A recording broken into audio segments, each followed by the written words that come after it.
Hola a todos, ¿cómo andan? Vamos a presentar la clase en lo que tiene que ver relacionado a la evolución del concepto de ambiente y desarrollo sustentable.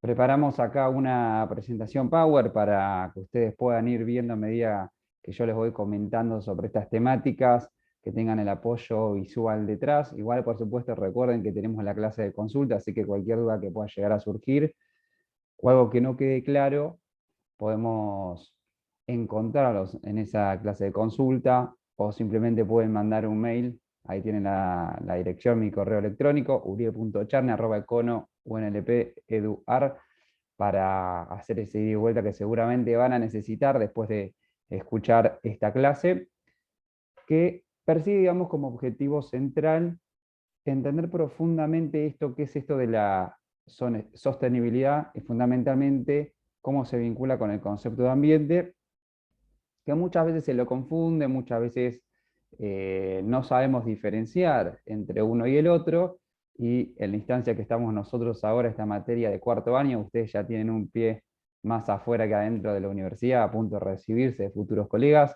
Es importante que entendamos bien fuerte las raíces de dónde viene todo esto, sobre todo también porque lo van a aplicar en los ámbitos profesionales, seguramente también lo van a aplicar en todo lo que tiene que ver trabajos académicos, científicos, más allá de las particularidades de nuestra materia, donde ustedes van a hacer a su vez algunos trabajos prácticos, que esto va a tener que aparecer ya con una mirada mucho más crítica e incorporando la bibliografía que tenemos subida tanto en el aula virtual, en AU24, como ustedes también van a encontrar esas referencias al final de esta clase. En la última diapositiva van a ver que le dejamos la bibliografía obligatoria, digamos que tendrían que empaparse, leerla, que es lo que va a profundizar en parte de lo que hoy vamos a ver en esta clase.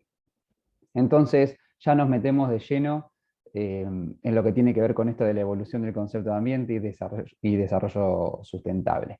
El primer ejercicio que a mí me gusta mucho hacer habitualmente eh, es simplemente googlear. Estos son resultados que me tiró Google hoy cuando busqué la palabra primero de ambiente.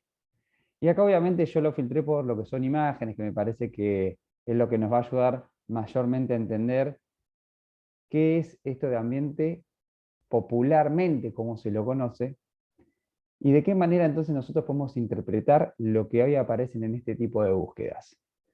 ¿Y por qué arrancamos por ambiente? Bueno, ahora vamos a profundizar en el caso más bien conceptual, las raíces, desde donde viene todo esto. Pero noten que cuando ponemos ambiente en Google, por supuesto que la búsqueda puede tener algún que otro resultado un poquito diferente dependiendo, también tiene que ver, vieron que Google te tira resultados en función del perfil, las búsquedas previas y demás, pero mayormente si ustedes en su casa ponen ambiente, van a encontrar estas imágenes. Las imágenes claramente tienen que ver con lo verde. Ya vemos como en la pantalla como el verde es el color más pregnante, es lo que nos está llegando. Ya nos están queriendo comunicar algo entonces. Evidentemente, ambiente está relacionado a la naturaleza, a la ecología. Aparece, si miran en el margen inferior derecho, como si fuesen unos molinos eólicos que refieren, entiendo yo, a lo que vendría a ser la energía renovable. En alguna imagen aparece el mundo con una familia estereotipada, donde se los ve plantando y reciclando. En otros lados, por ejemplo, aparecen el mundo como abrazado con sus múltiples particularidades, donde aparece de nuevo la vegetación, lo verde, como lo más importante. En la fila superior, la cuarta imagen, de izquierda a derecha, miren que aparece la figura de un mundo. Pero hay algo muy interesante en esa imagen. Es las manos de un adulto entregándole el mundo de alguna manera a un niño, a una niña. Y esto tiene que ver, seguramente, y es en parte lo que vamos a trabajar hoy, con entender el hoy, pero pensando en el mañana. Y esto no quiere decir que tiene que ser de esta manera. Estoy diciendo sino que es lo que hoy interpretamos cuando hablamos fundamentalmente de ambiente. Volví a hacer el ejercicio, pero esta vez en lugar de poner ambiente puse sostenibilidad. Y las imágenes son prácticamente las mismas. El verde sigue siendo el color más pregnante por lejos, incluso a mí en la indumentaria de esos, que serían como una especie de dibujitos de personas, casi todos vestidos de verde. Aparece una hoja y dentro de la hoja aparece un edificio, molinos, esto que decíamos, lo eólico, árboles, el sol pintado de verde. Aparece un panel solar. Si seguís mirando también aparece algo vinculado a la creación. Cómo a partir, estoy hablando de la tercera imagen de la primera fila, cómo a partir de esto de que uno puede crear algo y alrededor aparece el reciclaje y todo esto que veníamos conversando recién. Aparece, como el festejo de gol parece de Di María, en la última imagen a la derecha, el mundo con un corazón alrededor, queriéndonos evidentemente comunicar que tenemos que querer, cuidar, amar a ese mundo. Aparece una imagen de sostenibilidad abrazando el mundo abajo, bueno, la tierra y un plantín o una semilla, como queriendo decir entre todos hacemos crecer algo, y así podemos seguir. Pero vieron que no es muy diferente a lo que nosotros mirábamos recién vinculado a esto de ambiente. Pero en realidad yo puse sostenibilidad, no puse ambiente. Y lo último que googleé fue el tema de turismo sustentable. ¿Qué color aparecen acá? Adivinen. Exactamente. Están atentos. Es el color verde. Y aparece, es muy interesante ponerse a ver en detalle lo que aparece cuando uno pone turismo sustentable. Lo primero es vegetación. Una isla ahí de repente con forma de corazón, todo muy lírico, muy lindo, muy romántico, rodeada de agua, por supuesto, va a ser una isla. Al lado tenemos un avión que se lo comió la vegetación, parece que es un avión que debe haber quedado abandonado en algún lugar. La tercera imagen ya son dos personas andando en kayak ahí entre lo verde y la naturaleza. Tenemos un trekking también en el medio de la naturaleza, como que si fuese un área protegida. Imágenes pues que se repiten vinculado a lo que nos había salido los resultados de búsqueda vinculado a ambiente y vinculado a sostenibilidad. Una mariposa que le da un besito al mundo. Tenemos también turistas con binoculares buscando evidentemente aves o algún animal, en el medio evidentemente de un recorrido que están haciendo en un área protegida. Y las últimas dos imágenes de la fila inferior hacia la derecha también tienen que ver mucho con lo que veníamos hablando en las dos diapositivas anteriores. Esto como puntapié inicial nos invita a pensar y reflexionar.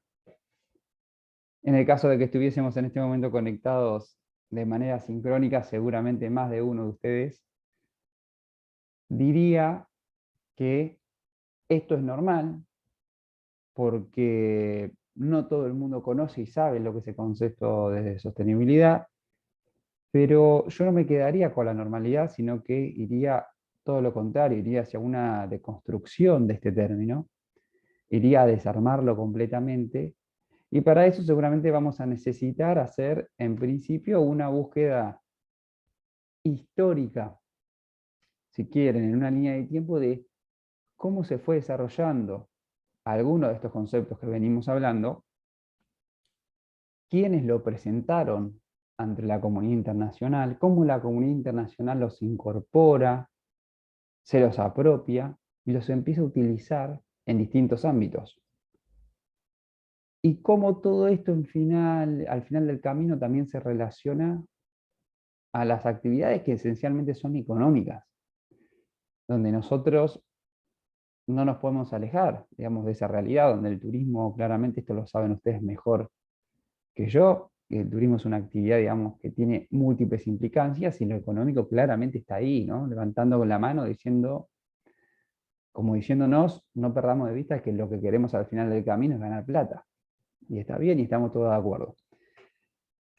Pero, ahí empieza un poco esto, yo por eso soy un poco más viejo que ustedes, pero hay unos libros que me hacían leer a mí, o que yo leía de chiquito, que se llamaba Elige tu propia aventura, y básicamente eran cuentos donde en función, a medida que los ibas leyendo, vos podías pasar a la página, suponete 20 o a la 25, y te adelantaba posibilidades de lo que vos estabas por leer más adelante. O sea, cada uno elegía su propia aventura. El mismo libro, vos y yo lo leíamos diferente.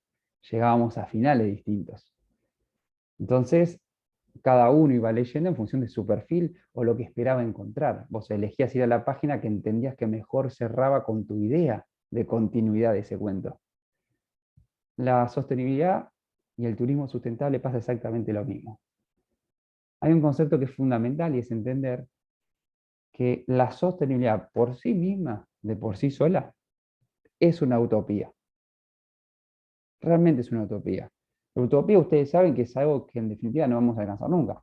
Ahí está la gracia de lo utópico.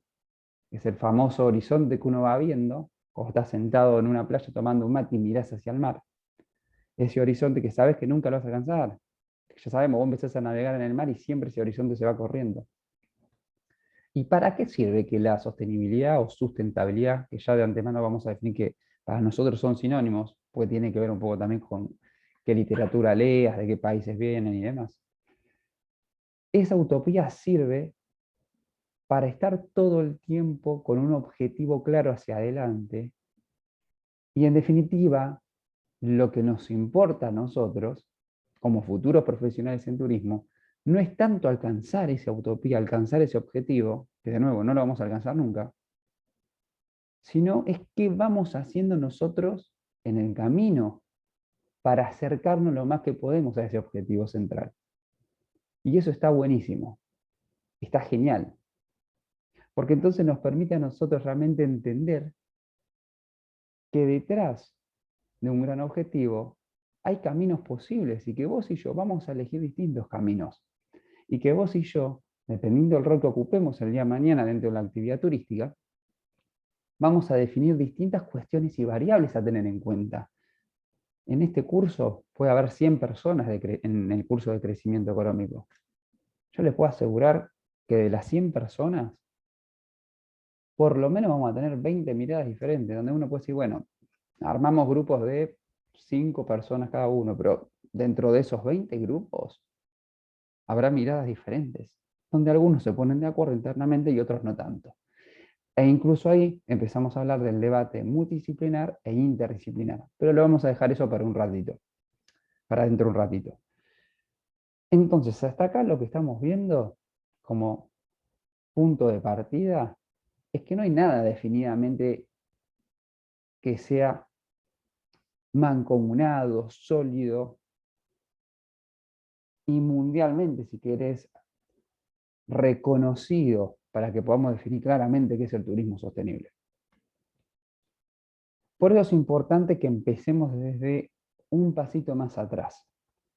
Esta mirada, digamos, más sistémica, esta mirada, si se quiere, que lo que yo decía hace un rato, histórica, nos va a permitir entender cómo llegamos a hablar de sostenibilidad y cómo la sostenibilidad en algún punto se relacionó con el turismo. Hoy todo lo que ustedes hacen, cualquier trabajo que hacen vinculado al turismo, la sostenibilidad está presente. No se me ocurre nadie de ustedes trabajando en una agencia de viajes donde no tengan al menos opciones y alternativas, donde la sostenibilidad sea el eje central de ese producto paquete turístico. Tampoco se me ocurre pensar en esa idea de consultor turístico o gestor de la actividad turística desde lo público, lo privado, que no contemple la sustentabilidad o la sostenibilidad. Imposible. Esto ustedes ya lo tienen recontra masticados. Parece algo obvio que yo se los diga, pero está bueno refrescarlo. Entonces, vamos un paso más atrás. No hablemos todavía de turismo sustentable, no hablemos todavía de sostenibilidad. Hablemos de ambiente. Si nos ponemos a pensar, todo lo que nos rodea es el ambiente. ¿Qué cosa quedaría fuera? Entonces lo importante no es definir acá y en esta cursada, digamos, qué es ambiente, y Uriel dice, y fulano tal dice, bueno, podemos discutirlo y debatirlo, no es el eje central de lo que queremos transmitir hoy con esta clase, sino más bien pensar que el ambiente también absorbe y permite diferentes miradas respecto a su entendimiento, como más tarde lo vamos a ver en lo que es la sustentabilidad.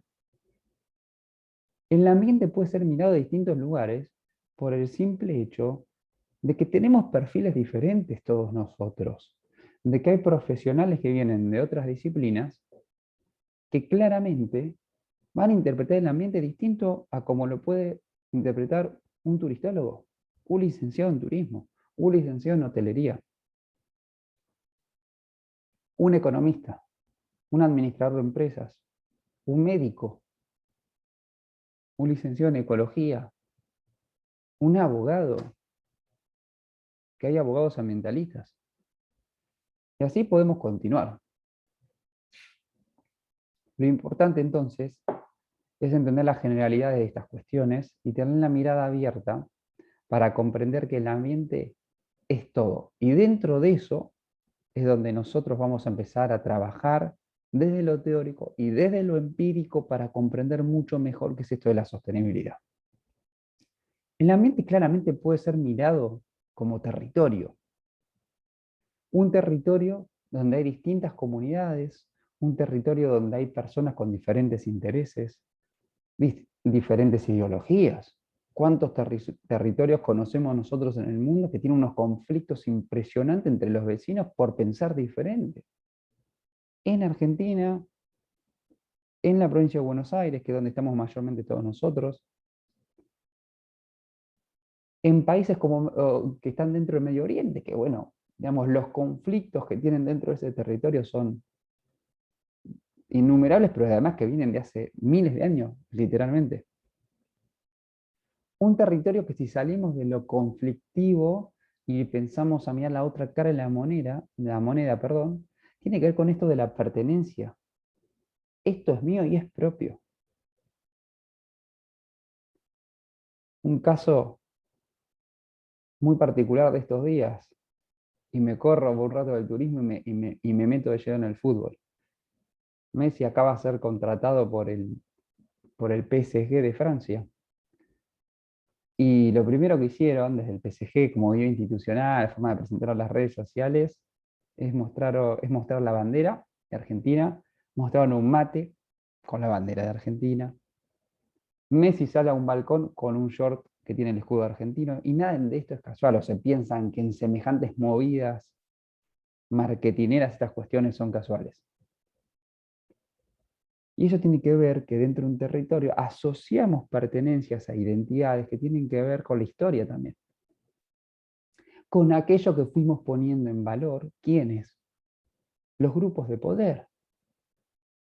Porque no nos olvidemos que lo que identifica a los territorios, lo que nos viene a nosotros primeramente a la cabeza, tiene que ver con lo que los grupos de poder en algún momento pusieron de manifiesto. Y ahí entonces yo estoy diciendo por contrapartida que los que no pertenecen a los grupos de poder, que estamos de acuerdo que en toda sociedad hay gente relegada que no tiene ni voz ni voto, como se dice en este dicho popular,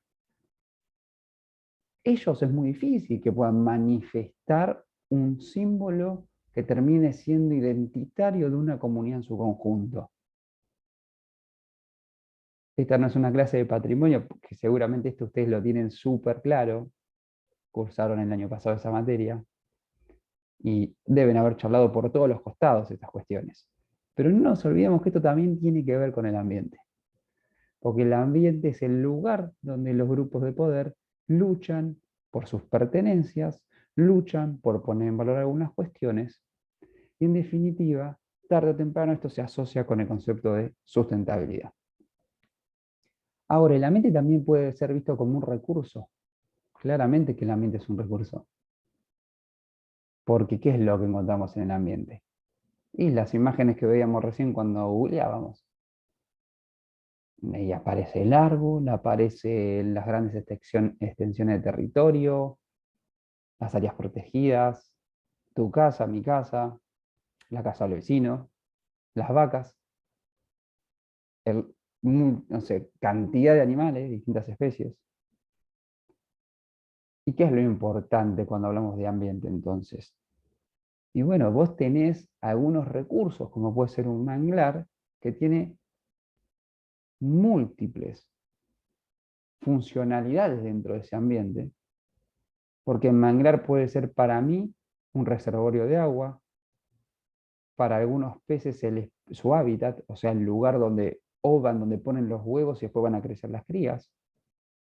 Desde el punto de vista turístico, el manglar se puede convertir en un atractivo, porque nosotros no tenemos ningún manglar acá cerca, así que uno puede visitar. Ahora te vas a, no sé, a Corrientes, visitas, no sé, Esteros de Libra, y los manglares se convierten en parte de esos recursos esenciales que el Parque Nacional tiene y que convierten a esos lugares en especiales y únicos para que el visitante o el turista quiera ir a conocerlos.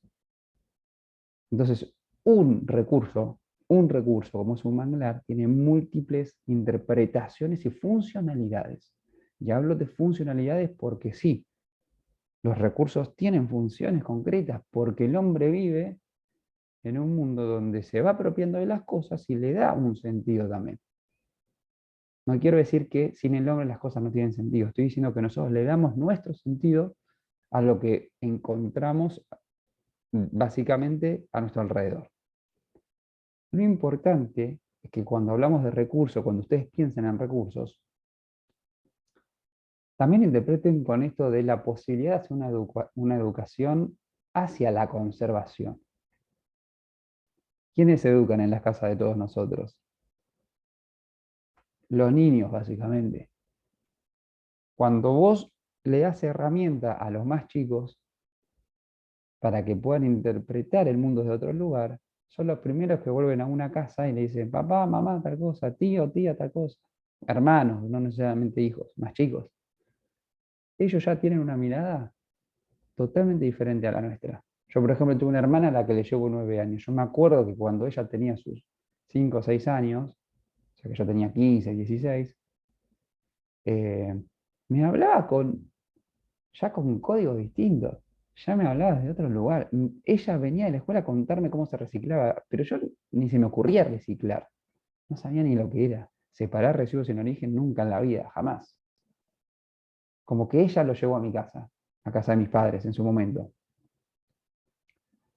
Y esto va pasando también porque las generaciones, a medida que van pasando periodos de tiempo cada vez más cortos, ya no necesitamos décadas, ahora podemos hablar de cambios realmente estructurales en periodos bastante más cortos, aparece esto de educar desde la conservación y aparece lo que significaría para nosotros en definitiva el tema de la gestión ambiental. Cuando yo estudié la carrera, la misma que ustedes, yo me egresé en el año 2009, empecé en el año 2004, no se hablaba de gestión ambiental. Tuve esta misma materia, pero los textos que leíamos eran otros. Las miradas que me fueron transmitiendo los docentes tenían mucho que ver con lo que hoy estamos hablando, pero los textos hablaban de otra cosa. ¿Qué significa? Que hace poco más de 10 años, es lo que pasó desde que yo cursé esta materia, no se encaraba ni se miraba todas estas cuestiones en el mismo lugar. No se hablaba de una gestión ambiental. Empresas, por ejemplo, que tuvieran departamentos o personas dedicadas y abocadas pura y exclusivamente a esto de la gestión ambiental, vinculado a cómo podemos aprovechar lo que tenemos sin dañar lo que está dando vuelta, para que en un futuro podamos, digamos, seguir trabajando sobre los mismos recursos. Por otro lado, igual esto ahora lo vamos a profundizar, ¿eh? Estamos tirando simplemente algunas ideas a grandes rasgos para ir introduciendo la temática. Después tenemos el tema de la naturaleza, o sea, el ambiente visto como tal. Ahí tiene una imagen, por ejemplo, del Parque Nacional Los Glaciares. Puse una bien trillada de alguna manera como para no perdernos en el ejemplo. Más de uno de ustedes seguramente haya tenido la suerte de ir. Lugar espectacular de la Argentina. Y ahí el ambiente es visto como naturaleza. Porque vos estás entrando a un parque nacional donde la gente no vive ahí adentro, porque vos no ves casas, ves las instalaciones súper básicas de lo que ustedes ya saben que significa esto de la zona buffer o de amortiguación, un parque nacional donde tener los servicios, básicamente, pero no hay más nada.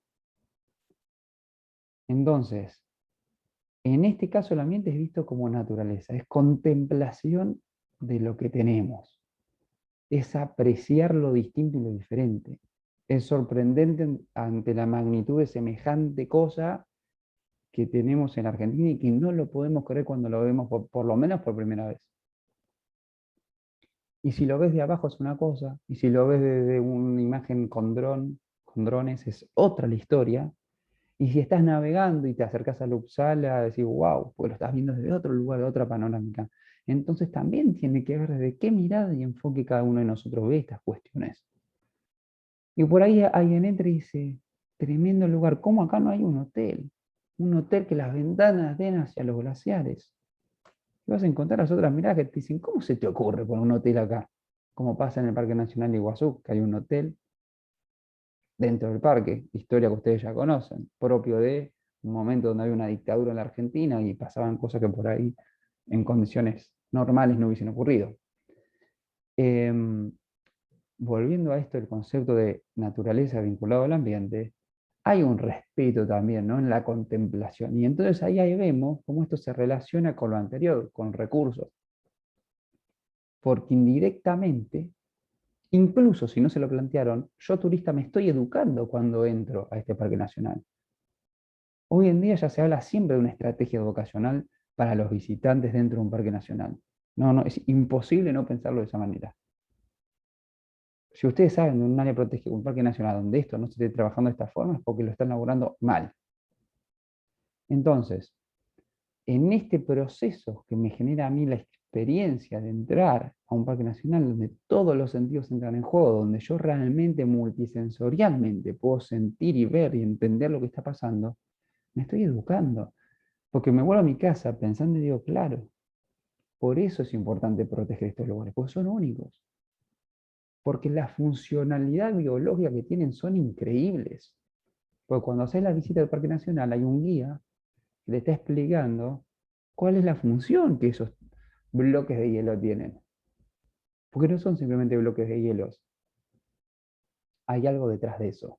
Algo que ocurre hace miles de años y que proviene de un proceso evolutivo propio del planeta donde vivimos. También el ambiente puede ser visto como un proyecto comunitario, porque ahí sí, ya metemos a las personas. Y lo interesante de esto es que hagamos un análisis muchísimo más amplio de lo que estamos acostumbrados a hacer. No nos quedemos cortos, vayamos un paso más adelante. El entorno de humano o de colectividad humana nos permite a nosotros participar sociológica y políticamente de un montón de cuestiones. Vos y yo tenemos ahora sí voz y voto para definir un montón de cuestiones. Porque no tenemos que ser necesariamente los políticos votados o elegidos en un cargo, una responsabilidad particular para poder hacer un cambio o generar el cambio. Estamos todos de acuerdo que mismo trabajando en la actividad turística podemos generar un cambio importante. Entonces, como colectividad, como grupo de personas, realmente tenemos el desafío de hacer algo diferente. Pero no nos vayamos a los glaciares, vamos a lo que es el contexto periurbano de la ciudad de La Plata.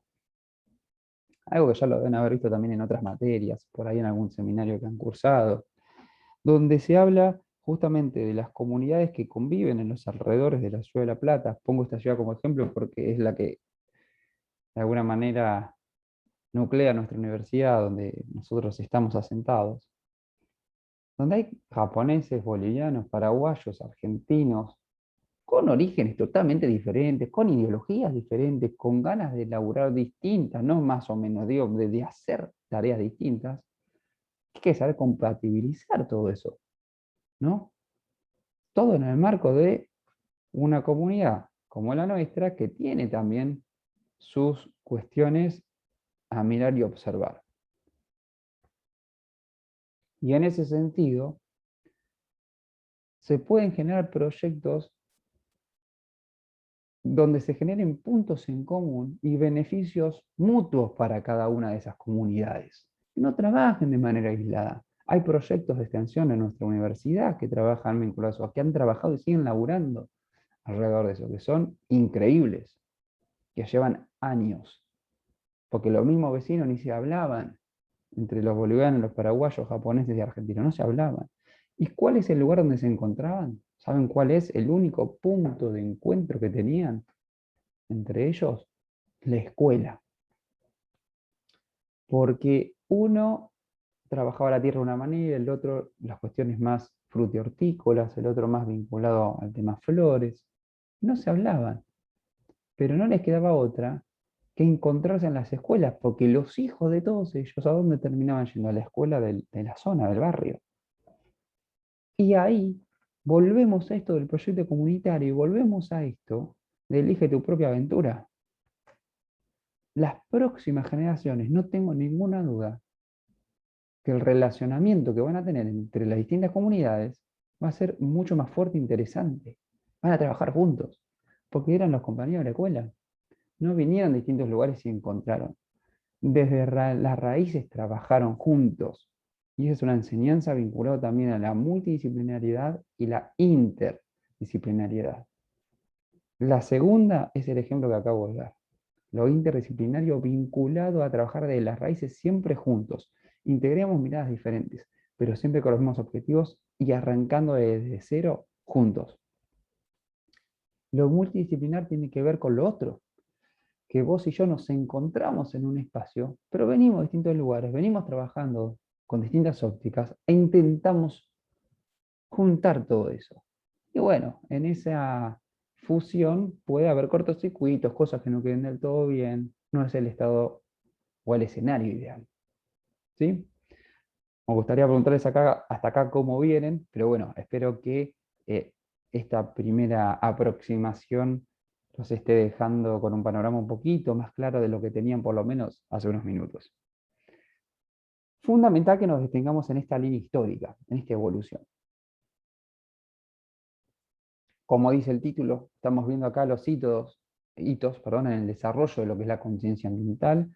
Hay 200 cosas más que podríamos mencionar. Hicimos un pequeño filtro de algunas cuestiones que nos parece que son muy relevantes, que las tienen que saber sí o sí, las tienen que conocer sí o sí, que pueden surgir dudas, que las vamos a despejar en todo caso en esta clase de consulta que decíamos, o a través de un mail que pueden enviar. Pero bueno, fundamentalmente también eso tiene que ver con la bibliografía que tienen, ¿sí?, dentro de la cátedra, que no es que les recomiendo, sino que los súper invito a que la lean, porque la mejor manera de profundizar estas cuestiones es esa, leyendo. Leyendo por lo menos, al menos, la bibliografía obligatoria que tienen en la materia. Que igual se las voy a refrescar de nuevo en la última diapositiva. Vamos a arrancar por la década del 70. En realidad, si bien la década del 70 podemos encontrar algunas publicaciones como las que están viendo en este punteo, es un poco antes, yo les diría que 10 años antes, ya en la década del 60, que se empieza a hablar entre la comunidad internacional de esto de la sustentabilidad. Empieza a hablarse de alguna manera, pero escucho lo que yo digo, sustentabilidad, así, a secas, pelado. Pero es en realidad a partir de la década del 70 cuando aparecen las publicaciones de dos cuestiones muy importantes que tienen que ver con esto de, bueno, hasta acá llegamos, y a partir de esa evolución que venía de los últimos 10 años, ya desde el 60 hacia los 70, donde se notaba ya que había un uso excesivo de los recursos, ahí estamos hablando bien desde el punto de vista ecológico, fíjense que estamos hablando bien desde lo ecológico, donde había claramente una sobreexplotación de un montón de factores. Esa sobreexplotación indicaba que si seguíamos laburando de esa manera, si seguíamos haciendo las mismas actividades económicas, encarándolas de la misma forma, los números indicaban que en el corto plazo, ni siquiera en el largo, en el corto, mediano plazo, íbamos a tener un problemón. Que para ustedes es mucho más normal escuchar eso ahora. Están más familiarizados con esos temas, pero antes no era tan normal. Ni siquiera los medios de comunicación tenían la agilidad y el ida y vuelta que tenemos hoy en día. Por lo tanto, para que algo se instale y después sea transmitido a nivel internacional, es como que llevaba su tiempo, años, básicamente años. Por eso les digo que hubo una década antes, en la publicación de los límites del crecimiento, donde ya se notaba y la comunidad empezaba a hablar de paremos la pelota porque esto se nos va a complicar. En el 72, 1972, cuando se publican los límites del crecimiento, hacía referencia puntualmente a eso, que yo vengo mencionando ahora. El mismo año se da algo trascendental, pero fundamental en lo que es la evolución de la conciencia ambiental. Dentro de lo que fue la conferencia de las Naciones Unidas sobre el medio ambiente humano, en Estocolmo, se habla por primera vez, ¿sí? Por primera vez, de las incidencias que esto podía tener básicamente sobre todas las actividades que nosotros vamos desarrollando. Este evento convirtió básicamente al medio ambiente en lo que sería un tema de relevancia internacional. No se hablaba tanto del medio ambiente. Fíjense, todavía no se habla de sustentabilidad acá, pero se empieza a hablar de medio ambiente, o sea, medio ambiente, porque antes se hablaba de ambiente a secas. Y esto tuvo como foco principal a los países desarrollados. Yo les diría que en ese momento, en la década del 70, los que asistieron a esta conferencia de las Naciones Unidas, los que adhirieron a lo que allí se habló, eran países más bien vinculados a los famosos países desarrollados. Ni siquiera en ese momento la Unión Soviética adhirió. Evidentemente porque ponía en conflicto algunas actividades económicas que ellos estaban desarrollando. En esa conferencia, la de Estocolmo, se establecieron y declararon una serie de principios, que fueron 26 principios, que en definitiva generaron un plan de acción con recomendaciones. ¿Vieron cuando ustedes hablan hoy en día de las famosas directrices? Que la actividad turística es súper normal y habitual, ustedes están acostumbrados a escuchar eso. Bueno, imaginémoslo a una escala mucho más grande, que esa fue un poco digamos, ese fue uno de los mayores resultados de las conferencias de las Naciones Unidas sobre el medio ambiente humano. Establecer 26 principios y fundamentalmente dejar en claro un plan de acción con varias recomendaciones. Hubo recomendaciones más generales y algunas recomendaciones más específicas.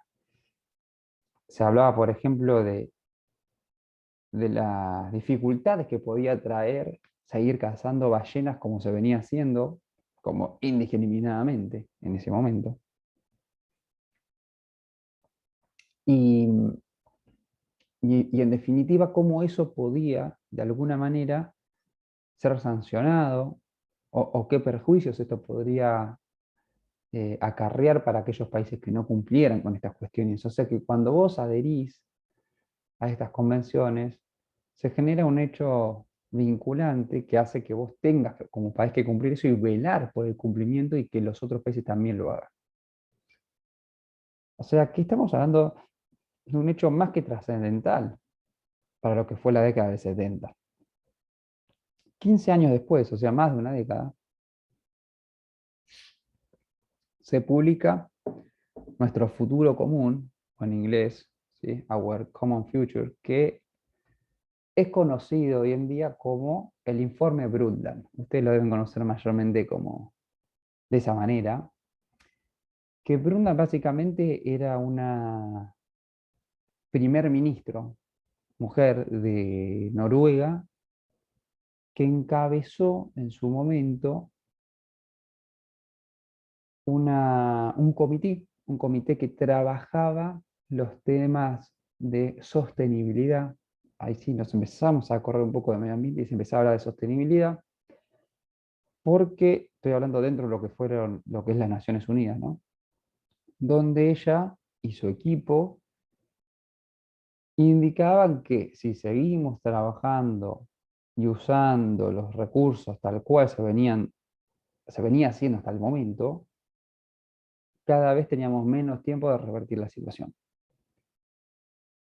Y así surge entonces el informe de Brundtland por su apellido, ¿no? Que se lo conoce de esa manera, y es la primera vez a nivel internacional que se habla, atención, de lo que es el desarrollo sostenible. Por primera vez se pone en agenda el concepto de desarrollo sostenible. Eso que para nosotros es tan común hoy hablar, bueno, esta materia tiene que ver mucho con el desarrollo sostenible. Bueno, en 1987 recién, o sea, hace recontra poco tiempo, muy poco tiempo, son que 34 años, se empieza a hablar de desarrollo sostenible. Y es en el famoso entonces informe Brundtland. Que ese informe se convirtió después más tarde en lo que vendría a ser como un referente a nivel fundacional de lo que es el desarrollo sostenible.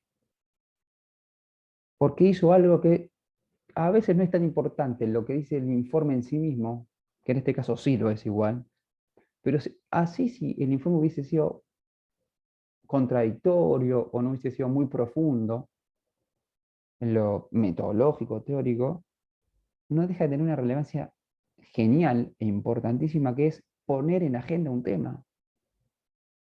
Poner en agenda un tema no es poca cosa. Es hacer que vos y yo hablemos y pensemos alrededor de algo de lo que no estábamos pensando. Piensen ustedes, llévenlo al día a día de ustedes.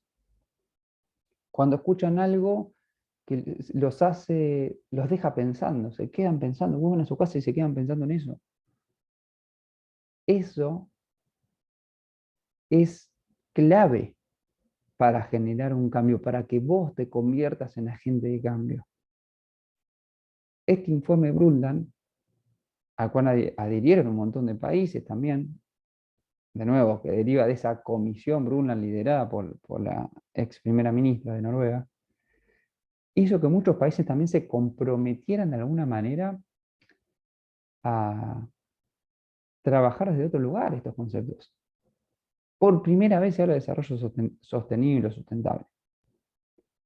En 1992 se da la Conferencia de las Naciones Unidas sobre el Medio Ambiente y Desarrollo, que se da en Río de Janeiro. Otro hecho trascendental, fíjese que no pasó tanto tiempo de aquel informe Brundtland, pasaron 5 años. Antes hablábamos de periodo de 10, de 15 años. En 5 años ya hubo otro, digamos, evento internacional donde realmente estos temas se discutían cada vez más fuerte y más sólido. La presencia política ahora se hacía eco de todo esto. Ya no era solamente una comunidad científica, ya no eran solamente algunos medios de comunicación de peso internacional. Los políticos cada vez más estaban y querían estar adentro de estos espacios. En esa conferencia, en definitiva, de las Naciones Unidas, se empiezan a profundizar y a debatir, sobre todo, qué se entiende por desarrollo. Se deja de lado pura y exclusivamente los factores económicos para comenzar a darle espacio a otras cuestiones. Y a partir de ahí, como se le dio lugar a otros factores por ahí, mucho más particulares, porque el informe Brundtland de alguna manera hablaba de algunas preocupaciones comunes, tareas que teníamos que cumplir en conjunto y qué esfuerzos había que involucrar para lograr eso. En 1992, ya como que esos 26 principios se empiezan a desarmar y se empiezan a hablar de otras cosas más importantes, que lo podemos relacionar, esos 26 principios, de alguna manera con lo que vendría a ser lo que hoy conocemos como los objetivos de desarrollo sostenible. De alguna manera esa idea deriva de ahí. Pero después aparecen cuestiones mucho más particulares, como en 1997 el protocolo de Kioto. Porque el protocolo de Kioto ya lo que hacía era justamente trazar acciones concretas y puntuales de lo que hay que hacer para lograr ciertas cosas. Fundamentalmente, lo que hace el protocolo de Kioto es establecer las formas en que se puede, de alguna manera, bajar, por ejemplo, las emisiones de dióxido de carbono en el medio ambiente. ¿Sí? Eso y otros factores más.